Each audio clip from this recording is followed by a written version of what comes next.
સો hi friends, તો આજનો વિડીયોનો topic છે જેમાં ગુજરાતમાં જે પણ વિદ્યાર્થીઓ મેડિકલ કે આયુષ કક્ષાના કોર્સિસમાં એડમિશન લેતા હોય તો કઈ કેટેગરીના વિદ્યાર્થીઓને ક્યુ ફોર્મ ભરવું જોઈએ અથવા તો કઈ સ્કોલરશિપ યોજનાઓમાં એની લાયકાત આવે છે કે નહીં, અથવા તો એકસાથે તમે કેટલી સ્કોલરશિપનું ફોર્મ ભરી શકો છો એની સંપૂર્ણ માહિતી આપવાનો છું. આ વિડીયોમાં તમને જેટલી પણ ગુજરાતની તમામ સરકારી સ્કોલરશિપ યોજનાઓ છે એની માહિતી છે એ પૂરેપૂરી મળી જશે. આ વિડીયો જોઈ અને આરામથી તમે એ અંદાજો કરી શકશો કે તમારે કઈ સ્કોલરશિપ યોજનામાં ફોર્મ છે તે ભરવું જોઈએ. જેટલી પણ યોજનાઓ છે કે જેમાં તમને મહત્તમ સ્કોલરશિપ મળવાપાત્ર છે એની સંપૂર્ણ માહિતી હું તમને આ વિડીયોમાં આપીશ.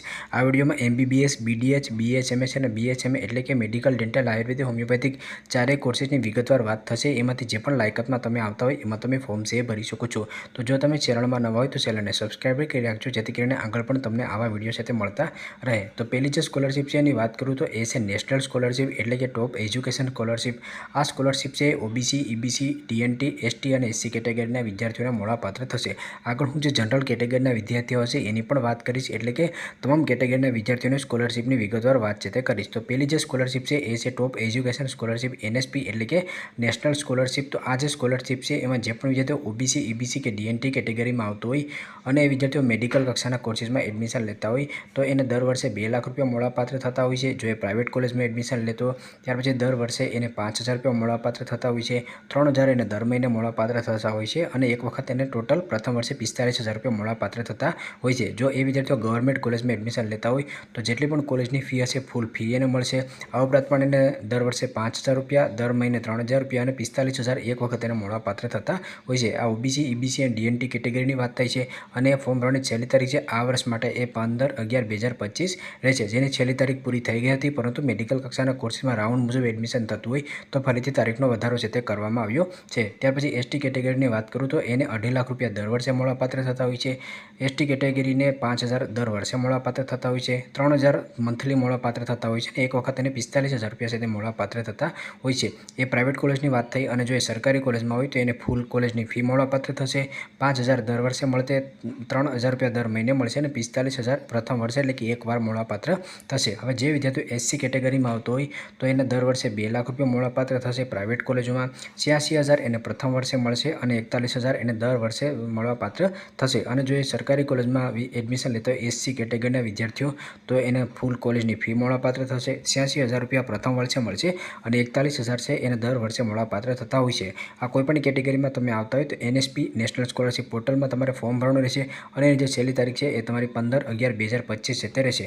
હવે આ સ્કોલરશિપમાં તમે ફોર્મ ભરવા માંગતા હોય તો એમાં તમે એમ્સ કોલેજમાં એડમિશન લીધેલા હોવા જોઈએ, અથવા તો બીજે મેડિકલ કોલેજમાં એડમિશન લીધેલા હોવા જોઈએ, અથવા તો ITR જામનગરમાં એડમિશન લીધેલા હોય, અથવા તો જે અન્ય મેડિકલ કોલેજો છે કે જે NSP સાથે જોડાયેલી છે એમાં તમે એડમિશન લીધું હોય તો તમે આ સ્કોલરશિપ યોજના માટેનું ફોર્મ છે એ ભરી શકો છો. સરકારી યોજનાઓમાં એવું હોય છે કે તમે કોઈપણ એક સ્કોલરશિપનો લાભ લઈ શકતા હોય છે, પરંતુ આગળ તમને એ પણ બતાવીશ કે એકસાથે તમે 2 સ્કોલરશિપનો લાભ કઈ રીતે લઈ શકો છો. તો જે પણ વિદ્યાર્થીઓ ટોપ એજ્યુકેશન સ્કોલરશિપનો લાભ લેવા માંગતા હોય કે લાયકાત ધરાવતા હોય તો 15/11 પહેલાં પોતાનું ફોર્મ છે એ ભરી લે. ત્યાર પછી આપણે વાત કરીએ તો એ છે MYSY સ્કોલરશિપ. MYSY સ્કોલરશિપની તારીખ ઉપર મેં ઓલરેડી એક વિડીયો બનાવેલો છે અને ઇન્સ્ટાગ્રામ પેજમાં પણ અપડેટ આપેલી છે.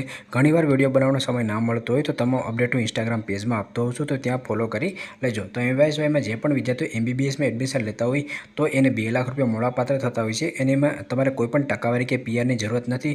તમે ફક્ત નીટના આધારે MBBS કોલેજોમાં એડમિશન લીધું હોય એટલે તમને MYSYના 2 લાખ રૂપિયા મળવાપાત્ર થતા હોય છે. આમાં તમારી આવકની મર્યાદા હોય છે, વાર્ષિક વધુમાં વધુ તમારે 6 લાખ સુધી હોવી જોઈએ. 6 લાખની ઉપર હોય તો તમને MYSY છે તે મળવાપાત્ર નથી. હવે જે વિદ્યાર્થીઓ ડેન્ટલમાં એડમિશન લેતા હોય તો એમને પણ વર્ષના 2 લાખ રૂપિયા મળવાપાત્ર થતા હોય છે, પરંતુ એમાં એને ધોરણ 12માં 80% છે તે થતા હોવા જોઈએ. 80%થી ઓછા હોય તો તમને સ્કોલરશિપ છે તે મળવાપાત્ર નથી. MBBSમાં તમારે કોઈપણ PRની જરૂર છે તે નથી અને આમાં પણ તમારી આવક મર્યાદા છે 6 લાખ રહેશે. આયુર્વેદિકમાં એડમિશન લેતા હોય તો વર્ષના 50,000 રૂપિયા મળવાપાત્ર થતા હોય છે અને હોમિયોપેથિકમાં એડમિશન લેતા હોય તો એમાં પણ વર્ષના 50,000 રૂપિયા છે તે મળવાપાત્ર થતા હોય છે. વર્ષ 2025 માટે છેલ્લી તારીખની વાત કરું તો એ તમારી 31/12/2025 છે તે રહેશે. ચારેયમાંથી કોઈપણ કોર્સમાં હોય તો દર વર્ષે તમને રહેવા અને જમવાની સહાય તરીકે એક્સ્ટ્રા 12,000 રૂપિયા મળવાપાત્ર થતા હોય છે. અને પ્રથમ વર્ષે જે પણ વિદ્યાર્થીઓ મેડિકલ કે ડેન્ટલમાં એડમિશન લેતા હોય તો પુસ્તક સહાય તરીકે 10,000 રૂપિયા મળશે અને આયુર્વેદિક હોમિયોપેથિકમાં પ્રથમ વર્ષે સાધન સહાય એટલે કે પુસ્તક સહાય તરીકે 5,000 રૂપિયા મળવાપાત્ર થશે. તમામ કોર્સ માટે તમારી આવક મર્યાદા છે 6 લાખ હોવી જોઈએ. ત્યાર પછી CMM સ્કોલરશિપની વાત કરીએ તો CMM સ્કોલરશિપમાં MBBS કોર્સમાં તમે એડમિશન લેતા હોય તો એમાં તમને 5 લાખ રૂપિયા મળવાપાત્ર થશે. ડેન્ટલ કોલેજમાં એડમિશન લેતા હોય તો એમાં પણ તમને 5 લાખ રૂપિયા મળવાપાત્ર થશે. આયુર્વેદિક અને હોમિયોપેથિકમાં તમને 1 લાખ રૂપિયા મળવાપાત્ર થશે. અને આ જે પણ સ્કોલરશિપ છે એ તમને દર વર્ષે મળવાપાત્ર થતી હોય છે। આમાં તમારી સીએમએમએસમાં કોઈપણ ટકાવારી કે પર્સન્ટાઇલની જરૂર નથી। તમામ કોર્સ માટે તમારી આવક મર્યાદા છે 4.5 લાખ રૂપિયા હોવી જોઈએ। 4.5 લાખ રૂપિયાથી ઉપર હોય તો તમને સીએમએમએસ સ્કોલરશિપ છે મળવાપાત્ર થતી નથી। અને જો સીએમએમએસ સ્કોલરશિપનો તમારે લાભ લેવો હોય તો એની એક 7 કેટેગરી છે તે આપવામાં આવી છે। એમાંથી કોઈપણ એક કેટેગરીમાં તમે આવતા હોવા જોઈએ। સીએમએમએસ સ્કોલરશિપ માટે વર્ષ 2025 માટે ફોર્મ ભરવાની છેલ્લી તારીખ છે હજુ જાહેર નથી થઈ।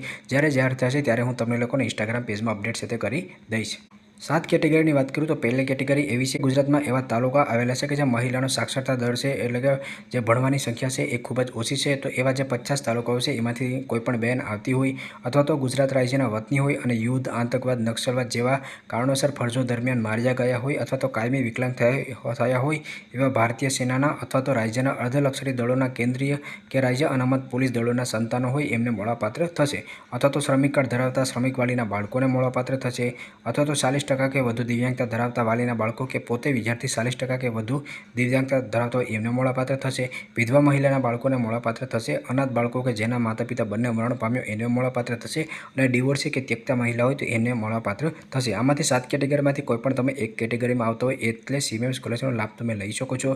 અને આમાંથી 7 કેટેગરીમાંથી કોઈપણ તમે કેટેગરીમાં આવતા હોય તો એનું તમારે સાબિત કરવાનું રહેશે એટલે કે તમારી પાસે એનું પ્રમાણપત્ર છે તે હોવું જોઈએ। સીએમએમએસ સ્કોલરશિપ માટે વર્ષ 2025 માટે તારીખ જાહેર નથી કરવામાં આવી। જ્યારે તારીખ જાહેર કરવામાં આવશે એટલે હું યુટ્યુબમાં અને ઇન્સ્ટાગ્રામમાં તમને લોકોને અપડેટ છે તે કરી દઈશ। ત્યાર પછી કન્યાકળ યોજના, તો કન્યાકળ યોજના છે એમબીબીએસમાં એડમિશન લેતી બહેનો એટલે કે ગર્લ્સને જ મળવાપાત્ર છે। એમાં તમને વર્ષના 4 લાખ રૂપિયા મળવાપાત્ર થતા હોય છે। એમાં તમે નીટના આધારે એડમિશન લીધું હોય એટલે તમે ઓટોમેટિક જ લાયક ધરાવો છો। તમારી આવક મર્યાદા છે એ 6 લાખ છે તે હોવી જોઈએ એટલે કે 6 લાખથી ઉપર હોય તો તમને મળવાપાત્ર નથી। અને કન્યાકળ યોજના છે એમાં એમવાયએસવાયને તમને 2 લાખ મળશે અને કન્યાકળ યોજનાને 4 લાખ એટલે કે ટોટલ 6 લાખ રૂપિયા મળવાપાત્ર થશે। તો કન્યાકળ યોજના છે એના માટે વર્ષ 2025માં ફોર્મ ભરવા માટેની છેલ્લી તારીખ છે 31/12/2025 તે રહેશે। ત્યાર પછી ફ્રી સિપ કાર્ડ યોજના, તો ફ્રી સિપ કાર્ડ યોજના છે એ ફક્ત એસસી કેટેગરી અને એસટી કેટેગરીના વિદ્યાર્થીઓને મળવાપાત્ર થશે એટલે કે એસટી અને એસટી કેટેગરીના વિદ્યાર્થીઓને મળશે। એ મેડિકલ, ડેન્ટલ, આયુર્વેદ અને હોમિયોપેથિકમાં એડમિશન લેતા હોય તો જે પણ કોલેજની ફીસ હોય એ સંપૂર્ણપણે માફ થઈ જશે। આમાં પણ કોઈ ટકાવારી કે પર્સન્ટાઇલની જરૂર નથી। આવક મર્યાદા છે એ યોજના મુજબ આધારિત હોય છે જેમ કે બોયઝ માટે અને ગર્લ્સ માટે અલગ અલગ આવક મર્યાદા રાખેલી છે જેના પર મેં ઓલરેડી સંપૂર્ણ માહિતી આપતા વિડીયો બનાવેલા છે જે તમને ફ્રી સિપ કાર્ડના પ્લેલિસ્ટમાં મળી જશે। અને આ ફક્ત એસસી અને એસટી કેટેગરીને જ મળવાપાત્ર થશે। ફ્રી સિપ કાર્ડનો જે પણ વિદ્યાર્થી ભાઈઓ બહેનોનો લાભ લીધો હોય તો એને ડિજિટલ ગુજરાત સ્કોલરશિપ ઉપર ફરજિયાતપણે સ્કોલરશિપનું ફોર્મ ભરવાનું હોય છે। એમની જે પણ કોલેજની ફી હશે એ વિદ્યાર્થીના અકાઉન્ટમાં જમા કરવામાં આવશે। એ વિદ્યાર્થીના અકાઉન્ટમાં જમા થાય એને ઉપાડી એટલે કે રિસીવ કરી અને ત્યાર પછી કોલેજમાં જમા કરાવવાની હોય છે। તો વર્ષ 2025માં જે પણ ભાઈઓ બહેનોએ મેડિકલ કક્ષાના કોર્સીસમાં એડમિશન લીધું હોય તો એની જે ફોર્મ ભરવાની તારીખ છે ડિક્લેર નથી કરવામાં આવી। જ્યારે ડિક્લેર કરવામાં આવશે ત્યારે ઇન્સ્ટાગ્રામ પેજમાં અને યુટ્યુબમાં હું તમને લોકોને અપડેટ છે તે કરી દઈશ। ત્યાર પછી આવશે શિક્ષણ સહાય યોજના, તો શિક્ષણ સહાય યોજના છે એમાં જે પણ વિદ્યાર્થીઓ બાંધકામ શ્રમિક, કારખાના શાસ્ત્ર સમયોગી કે ઈ નિર્માણ કાર્ડ ધરાવતા હોય એ લાભ લઈ શકે છે। જેના પર મેં ઓલરેડી એક લાઈવ પ્રોસેસનો વિડીયો બનાવેલો છે કે તમારે શિક્ષણ સહાય યોજનામાં ફોર્મ કઈ રીતે ભરવાનું રહેશે। જેમાં એમબીબીએસમાં 2 લાખ મળશે, બીડીએસમાં 2 લાખ મળશે, આયુર્વેદ હોમિયોપેથિકમાં 50,000 અને આમાં જે ફોર્મ ભરવાની તારીખ છે એ તમે એડમિશન લીધું હોય એના 6 મહિના સુધી તમે ફોર્મ છે એ ભરી શકો છો। તો શિક્ષણ સહાય યોજનામાં ફોર્મ કઈ રીતે ભરવું એના પર મેં ઓલરેડી લાઈવ પ્રોસેસનો વિડીયો બનાવેલો છે। હવે જે અગત્યની બાબતો છે ખાસ કરીને તમારા પ્રશ્નો આવતા હોય છે એ આપણે ચર્ચા કરી લઈએ। તો જો તમે લોકો એમવાયએસવાયમાં લાયકાત ધરાવતા હોય અને સાથે સાથે તમે સીએમએમએસ સ્કોલરશિપમાં લાયકાત ધરાવતા હોય તો બંને સ્કોલરશિપનો લાભ તમે એકસાથે લઈ શકો છો। જો તમે લોકો એનએસપી એટલે કે નેશનલ સ્કોલરશિપ છે એનો લાભ લેતા હોય તો તમે બીજી કોઈપણ સ્કોલરશિપનો લાભ નથી લઈ શકતા। જો તમે ફ્રી સિપ કાર્ડની સ્કોલરશિપનો લાભ લેતા હોય તો તમે પણ બીજી કોઈપણ સ્કોલરશિપનો લાભ નથી લઈ શકતા। એમવાયએસવાયની સાથે જો તમે કન્યાકળ યોજનામાં પણ લાયકાત ધરાવતા હોય તો એમવાયએસવાયની સાથે તમે કન્યાકળ યોજનાનું પણ ફોર્મ ભરી શકો છો। એક તો તમે એમવાયએસવાય સીએમએમએસનું ફોર્મ ભરી શકશો અથવા તો એમવાયએસવાય અથવા તો કન્યાકળ યોજનાનું ફોર્મ છે એ ભરી શકશો। જે વિદ્યાર્થીઓ ફક્ત સીએમએમએસ સ્કોલરશિપમાં લાયકાત ધરાવતા હોય તો એમાં પણ ફોર્મ ભરી શકે છે। જે વિદ્યાર્થીઓ ફક્ત ડિજિટલ ગુજરાત સ્કોલરશિપમાં લાયકાત ધરાવતા હોય તો ડિજિટલ ગુજરાત સ્કોલરશિપમાં પણ ફોર્મ છે એ ભરી શકે છે। સીએમએમએસ સ્કોલરશિપ છે એ મેરિટના આધાર પર મળવાપાત્ર હોય છે એટલે કે જે પણ કોર્સીસ હોય એના અમુક સંખ્યા છે એ નક્કી કરેલી છે। એટલે સીએમએમએસ સ્કોલરશિપમાં તમામ વિદ્યાર્થીઓને સ્કોલરશિપ મળે એ જરૂરી નથી પરંતુ એમવાયએસવાય અને કન્યાકળ યોજના છે એ સંપૂર્ણ વિદ્યાર્થીઓને મળવાપાત્ર થતી હોય છે ફક્ત તમે લાયકાત ધરાવતા હોવા જોઈએ। હવે જે પણ વિદ્યાર્થીઓ છે કે જેને ડિજિટલ ગુજરાત અથવા તો ફ્રી સિપ કાર્ડ યોજનામાં ફોર્મ ભરવાનું છે કે સીએમએમએસ યોજનામાં ફોર્મ ભરવાનું છે એની જ્યારે પણ તારીખ ડિક્લેર કરવામાં આવશે એટલે 100% હું તમને લોકોને અપડેટ છે તે કરી દઈશ। અને આ ઉપરાંત પણ બીજી કોઈ પણ અપડેટ આવતી હશે એની પર પણ હું વિડીયો છે બનાવતો રહીશ। જો તમને આ વિડીયો પસંદ આવે તો લાઇક કરજો અને ચેનલમાં ન હોય તો ચેનલને સબસ્ક્રાઈબર કરવાનું ભૂલશો નહીં।